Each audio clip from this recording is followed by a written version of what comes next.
Olá pessoal, olá turma aqui do Instagram, aqui é Paulo Marques falando com vocês, né?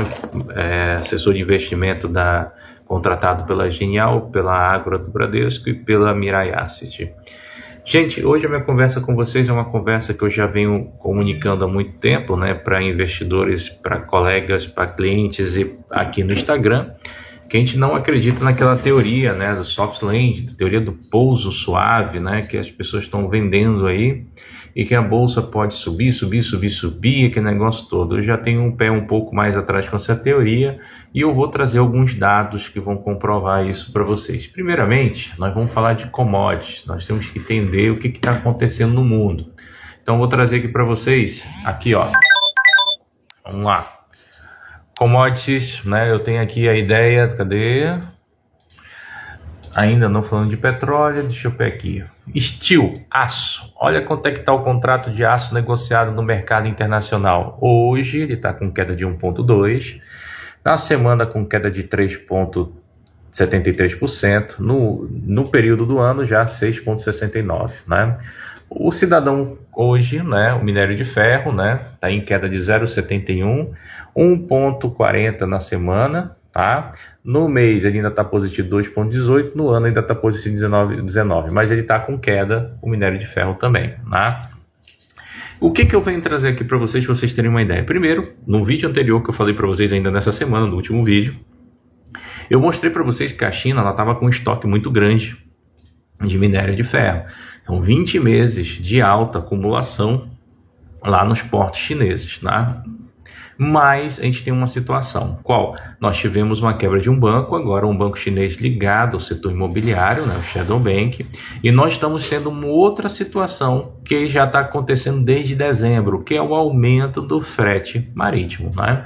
Então o aumento do frete marítimo, ligado lá à crise que a China está passando lá, pelo setor imobiliário, ligado ainda mais a uma situação, a China passa a apoiar a Rússia, indiretamente, né, nesses conflitos que estão tendo pelo mundo, né, e vários investidores internacionais não estão gostando disso e estão começando a tirar o seu dinheiro de lá e migrar para outros países. Né? Por isso que o Brasil deu um boom, que um dos países alvo de migração de capital foi o Brasil. Mas por aqui nós temos uma outra situação, qual? Nós temos aqui a elevação dos gastos públicos, né, que saiu dados do Banco Central. Tá?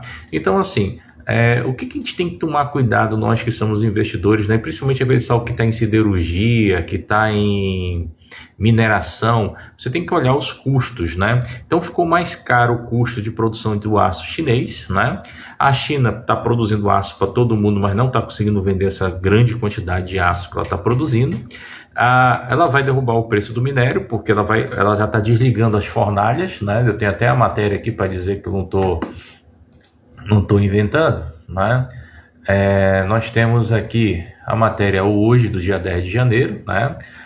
Falando que o minério de ferro tem a mínima de quase 3 semanas em Singapura por demanda fraca, ou seja, o minério de ferro está caindo justamente o que eu acabei de falar para vocês, né?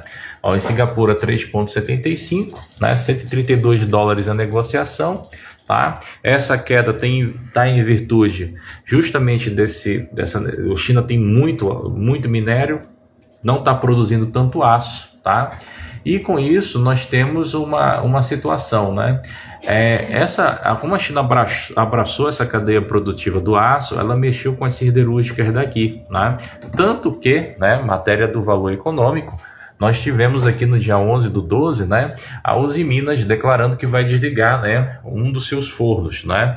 Então, nós temos um custo muito pesado aqui no Brasil, tivemos alta de ICMS, alta de produto industrializado, nós tivemos alta de impostos e as principais siderúrgicas da Bolsa de Valores estão caindo. Então, temos lá a Gerdau, a Usiminas. Agora, a China não comprando minério de ferro, reduzindo a sua compra de minério de ferro, por estar lá, desligando também as suas siderúrgicas, porque tem aço demais produzido e não está vendendo porque a sua indústria imobiliária, o seu setor imobiliário está quebrando, e nós já tivemos o caso da Evergrande 2020, 21, 22, 23, e nós tivemos agora o Shadow Bank quebrando essa semana, que é um dos maiores bancos de financiamento da China, China, então nós vamos trazer para cá, né, essa situação. Como? Vale não vai ter mais para onde vender minério, já que a Vale concentrou a sua venda de minério basicamente toda, né, no mercado chinês, né? A outra situação, né, que vai encarecendo os custos, né, é a questão do frete marítimo, matéria do Globo, né? Disparou 170%, tá? Com os ataques no Mar Vermelho, né? O que está acontecendo lá no Mar Vermelho, lá no Canal de Suez? Vou mostrar para vocês aqui a rota dos navios comerciais do mundo, né? Então, cada setinha dessa aqui é um navio comercial. Isso aqui é o Canal de Suez. O que está acontecendo especificamente aí? A guerra que está tendo entre Hamas e Israel está fazendo com que grupos terroristas que apoiam Hamas estão invadindo o Canal de Suez, estão fazendo pirataria, atacando os navios de cargas, né, os navios internacionais de cargas, que levam insumos para a Europa, insumos para a China, que levam produtos para o mundo europeu, lá para a China, que levam produtos para o mundo inteiro. Então esses navios estão sendo atacados, né, o custo de seguro, de frete, tudo está sendo aumentado, e com isso está impactando nas mercadorias, e logo vai impactar também no petróleo e no aço, tá? Então o que está acontecendo? Apesar dos Estados Unidos ter colocado lá navios, porta-aviões para fazer todo esse intercâmbio lá de proteção, não está conseguindo proteger, e o custo do do frete marítimo está aumentando. Com isso, nós vamos tendo algumas situações sendo pontuadas, né? Por um outro lado, essa semana, no último vídeo que eu fiz, eu falei para vocês que nós temos ali a Arábia Saudita tentando reduzir o preço, né? Ou melhor, a produção de barril de petróleo. Ela vai reduzir o barril para tentar aumentar o preço do petróleo. E com isso, nós estamos tendo ali, né, um dos maiores compradores, que é a Índia, né? Que ela travou a compra de petróleo, tá? De barril de petróleo, justamente por isso. Porque o petróleo está caro, está $78 o barril, oscilando entre 78 e 80, e tem a questão do frete marítimo, que também está aumentando. A outra situação que a gente tem que apontar para vocês que são investidores é como é que está o cenário do Ibovespa hoje. Então, quando a gente olha para o Ibovespa aqui, ó, mercado futuro na data de hoje, nós ainda continuamos aqui, ó, com os investidores institucionais, né, principalmente formados por fundos de investimento aqui no Brasil. Eles estão comprando 30% da bolsa dos contratos futuros e vendendo 70%, quase 70%.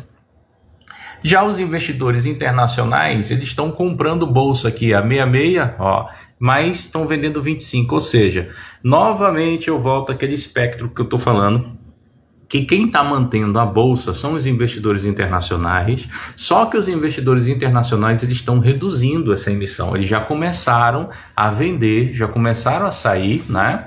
Primeiro caso é que eles estão esperando o que vai acontecer com o CPI lá, né, nos Estados Unidos, que sai amanhã, né? Se a inflação americana continuar aumentando, essa teoria do Fed reduzir a taxa de juros, ela cai por terra, e com isso, basicamente, também vai impactar os países emergentes, tá? Nessa mesma onda, nós tivemos essa semana um dos maiores fundos de investimento do Brasil, tá? Que é o Fundo Verde Asset, né? Ele reduziu a posição de compra no Brasil, ou seja, esse fundo aqui, que é gerido por esse cidadão, que é o senhor Luiz, acho que é Stamberg, né? Que é o sócio fundador. O que ele fez? Ele comprou, lógico, ele apostou na alta que teve na Bolsa Brasileira agora, esse rally final de ano, novembro e dezembro, mas agora por cautela o que ele fez? Saiu, tirou as operações e começou a sair. E isso basicamente, né, foi as situações que estão fazendo com que os investidores têm que tomar cuidado. Então, senhores, é cautela, o nome do jogo, cautela, tá? Cuidado com tudo.